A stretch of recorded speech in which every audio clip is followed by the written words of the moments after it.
Welcome back to another video. Today's video is about 5 things that I wish I knew before I started my Pokemon collection. I know this is all common information, people already know this, but sometimes you forget.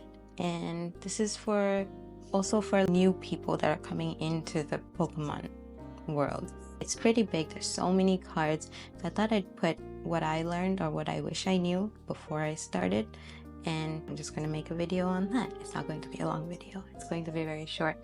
So when I started, of course I started as a kid. I had cards and played with it and stuff like that, but then I stopped because I grew up and got boring. And then I came back with the 151 set release. So when 151 set released, then I started buying cards again, and now I have a room full of Pokemon cards. So it hasn't been too long, and I am definitely not an expert in collecting game or anything. It's just my personal view on what I did and what I should have done and things like that. So number one, what I wish I knew is that what I wanted to collect. So when I started, I was like, should I play the game? I wanted to play the game, so I bought decks, and then I wanted to have master sets of things. Then I wanted singles. I wanted this card because it's cute. I wanted that card, but then none of the cards had any theme, and when it was so unorganized in my head, it was unorganized in my room. So I couldn't understand what I was collecting or why I was collecting. So first of all, number one would be to decide what you want to collect. And then you want to have a why. You want to collect it because it's artwork, because if it was just artwork and nostalgia, you could collect it in any language. Japanese and Korean are way cheaper than English, so I would suggest that one. If you're collecting it to play the TCG game, then collect towards your. Don't buy things just because it's cute and adorable. Buy things because you could actually use that card to play with later on. If you're buying to have an investment or something, watch investment channels. There's so many Pokemon investment channels out there. You could watch and learn before you go out and buy. Don't buy a box because it's on sale, or don't buy a box from Target because it's there and then be like, oh, I have this much money in ETBs, but we don't know if that ETB is ever going to go up in prices. So research what is popular, research what could go up later on, and don't put all your money into one set. Diversify a little bit.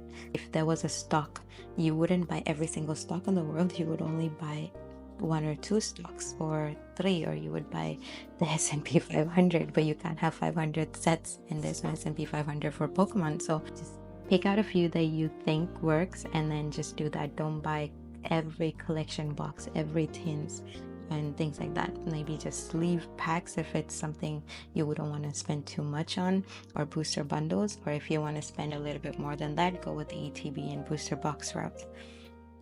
And then the best one to start, I would say, my number 3 point would be to start with modern sets. If you have a lot of money, you could start with vintage, but vintage has already been out there for a long time, and we don't know how much more it's going to grow. It might grow a lot more, it might not grow at all, because the newer sets that are coming, they're really good artwork.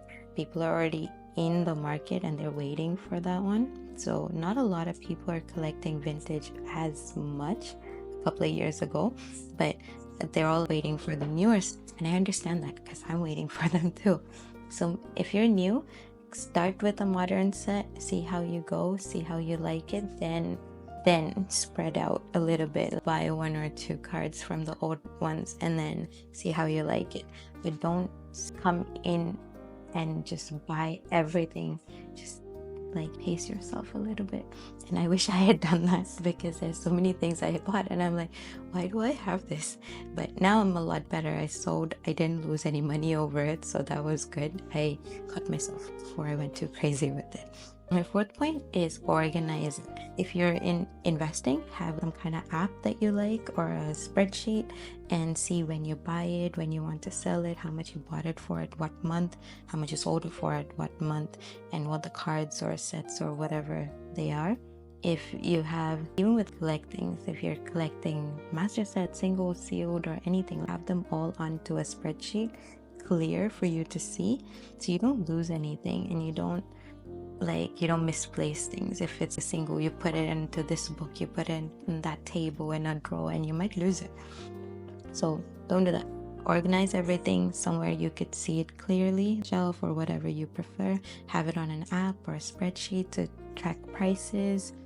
And if you're doing master sets, I would say buy singles instead of trying to pull every card on your own. I'm sure that's thrilling, but might not be for your wallet.